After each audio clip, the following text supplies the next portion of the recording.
So you ain't charge your phone. I thought I had it on the charger, but it wasn't. Can I get one of them bar stools? Yeah, go ahead. Yeah, got me just calling your phone non-stop. I know, I just cut it back on. It was dead. I said, man. Yeah, how you doing?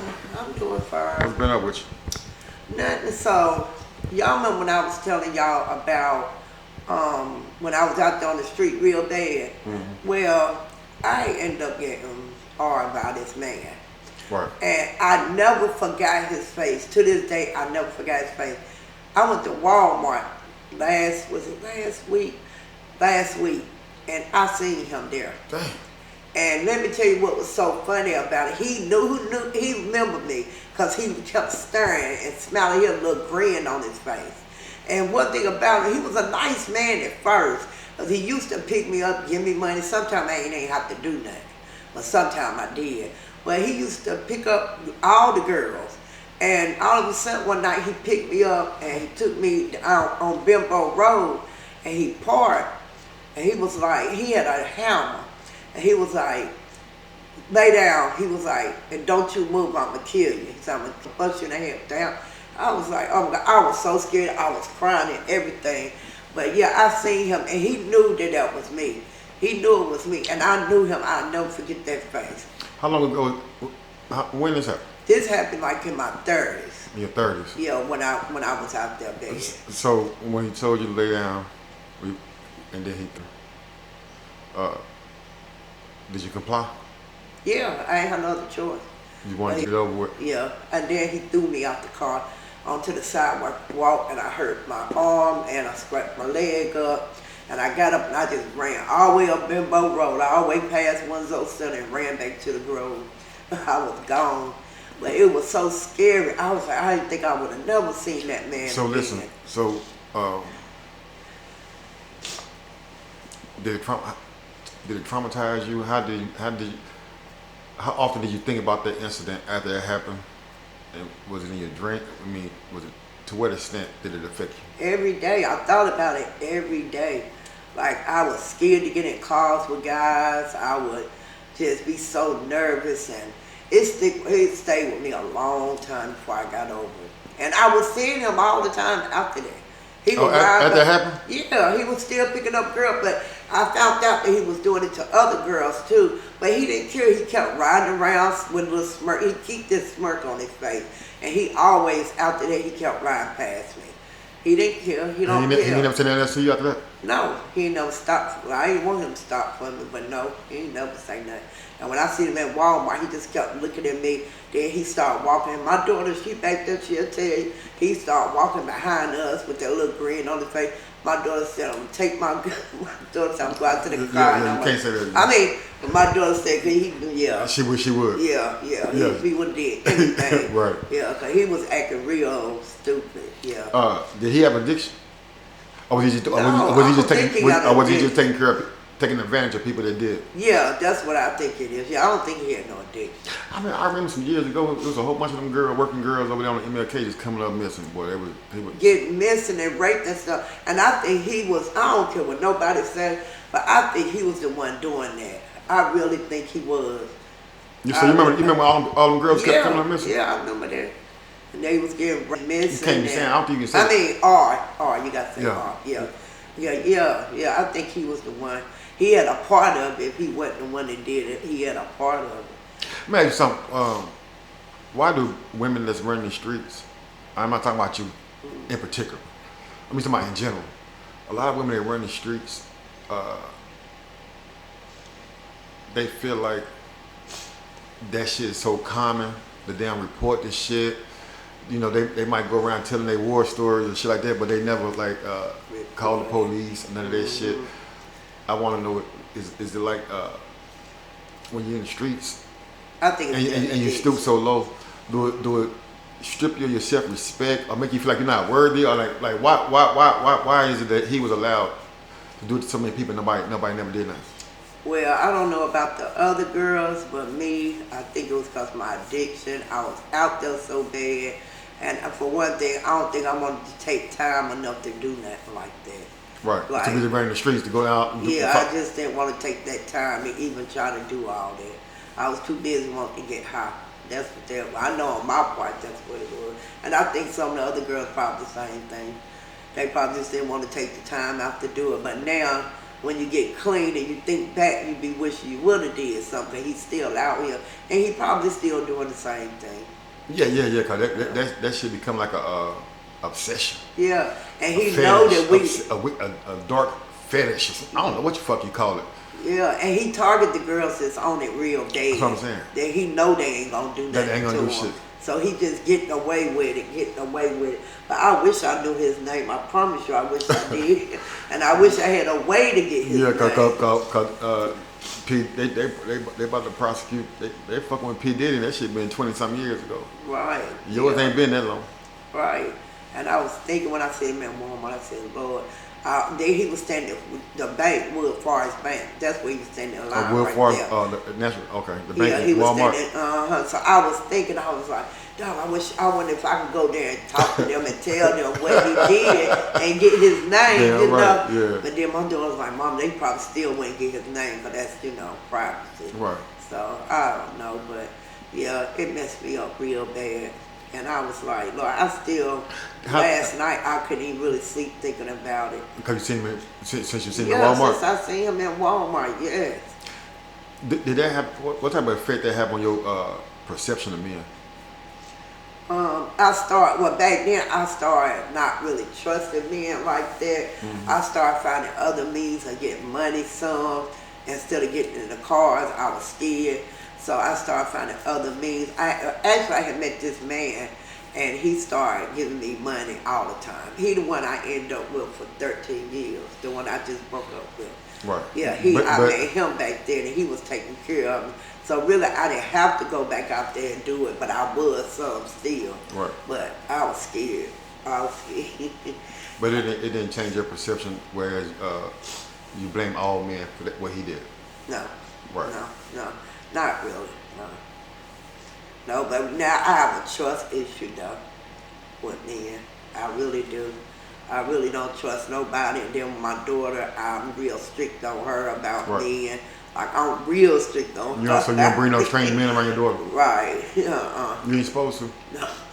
No. So I know. I don't care if you had a son or a daughter. These days it don't even matter if they're a boy or a girl. Hell no, I don't let nobody come around my kid. I don't want nobody being around mine, period. You can't, because these people out here now you don't know what you running into. shit just, I mean, that shit been going on for a whole lot long, but everybody was so quiet about it. But now it's loud, you feel me? Everybody can hear it. Right. So you hear about it more, because now it's out. Right. You know what I mean? But that shit been going on for hundreds and hundreds of years. And I got something else to talk about on my next interview, though, but I ain't gonna talk about it now. But I have something else to talk about. Oh yeah. What I did on my next interview, but I didn't make it to where I'm glad I didn't do it, but it was on its way. Oh, another interview? Yes, I gotta tell y'all now on another interview. Oh, it is real crazy. So why you ain't go down there and do it? Huh? Why, I think I know what you're talking about. Why you ain't gonna do it? No, because I prayed. I started praying, and I asked God to please no. And I did. I told you, I'm not never going back. I don't care what it. You started to relapse? Yeah, relapse. Oh, I thought you were talking about. Oh, okay. So you say you almost relapsed and you caught yourself? Yeah, caught myself. I had to on New Year's. I went out with my daughters. I took both of my daughters out. We had a real nice time. That's the first time I enjoyed myself, since I got my foot cut off. But so what y'all do? I was drinking. Ain't you the one who told me that alcohol is your relapse trigger? Yep, I sure did. And I went out anyway. And I was drinking wine, champagne. And I didn't drink no hard liquor, nothing like that. But I was drinking champagne and stuff. But that still is a trigger for me. Anything got alcohol in it? Yeah, anything got alcohol in it, man. When I used to drink alcohol, when I knew I was getting high, I'd throw up real bad. Like, I would just, oh my God, it would be terrible. Everybody be like, Lord Jesus, I have to throw up before I take a hit. I used to, as soon as I took one sip of alcohol, I'd throw up. Damn. Yeah, it was bad. But yeah, alcohol is my bad trigger for me. I don't know why, but I wanted to go out and have fun for New Year. I drank some champagne, and I started getting the urge at first, and then I said, Would you hang around people that did? no, my daughters. Oh, you just you and your daughters? Yeah, both of my And you daughters. still got and that was and you something still got that else that feeling. stopped me from doing it. Yeah. When I drank like 4 cups, my 4th cup is what made me start. And I said I stopped. I just stopped drinking because I started getting that urge and I started eating and stuff.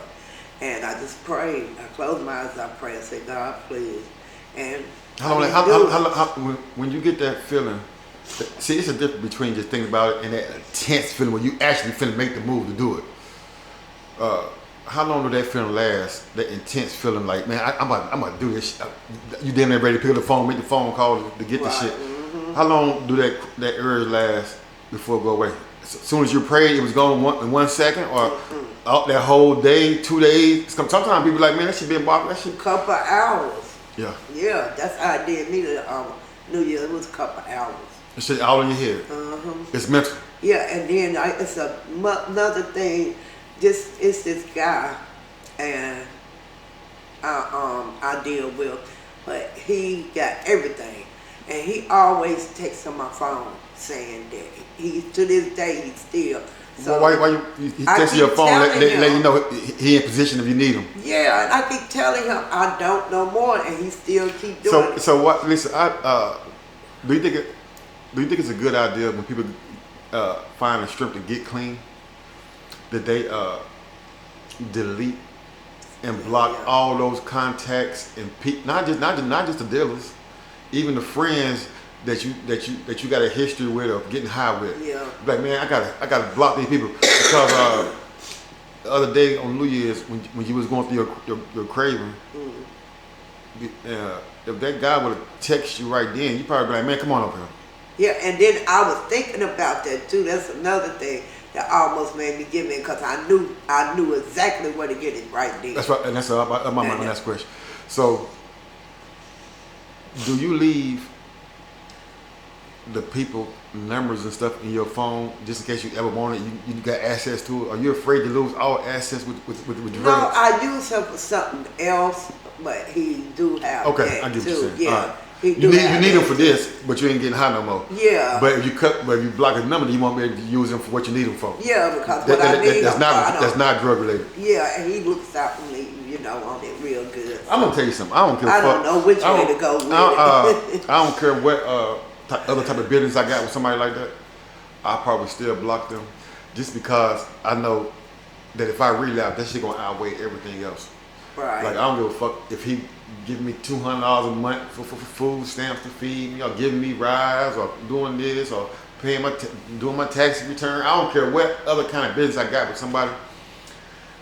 If I knew that this person is going to eventually have me relapse and going to sell me this or sell me that, I wouldn't even think about all the other good shit that they do for me.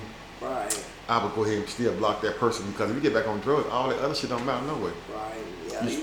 True. That shit a little bit more heavier. Right. You feel me? You put it on the scale. That shit, that addiction going backwards like that. That's a little bit more heavy. So you know what his response was to it last night, because I really got on him about it last night.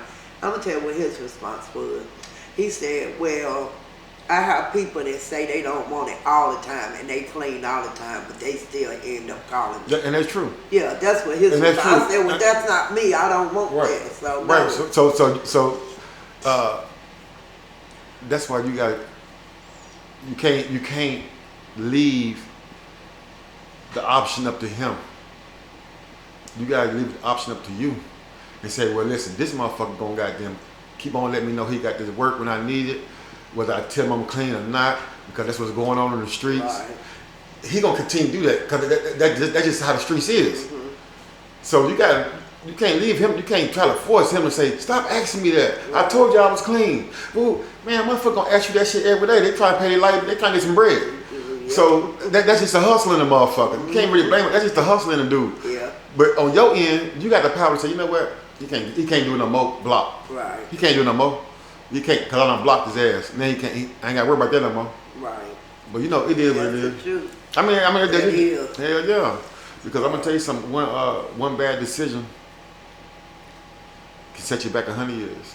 Right. You feel what I'm saying? Like, just one bad. If you did that shit just to try to celebrate the New Year's coming in, you've been smoking that shit the whole 2025. And you know something else The whole 2025, 26. You've been getting high like a motherfucker. Never lied. And Or they say, apartment or nothing. yeah, because they say once you stop and you go back, you do it worse than you did the last time. Right, but something else that stopped me too is that I thought about how bad I was when I was on it and how it affected my kids and stuff, and it kind of started making me want to cry. So I did. That was another thing that stopped me too. But I know want them to go back. That means you love them. That means you love them. I never. Oh my God. That's what's up, man. But yeah. That was a good interview. God bless you. I ain't gonna hold you up. Got some money for you, man. Just call me. We don't do those 6-minute interviews. I don't mind coming. It can't be them 6-minute interviews. It gotta be something. Okay. But we locked in though. All right.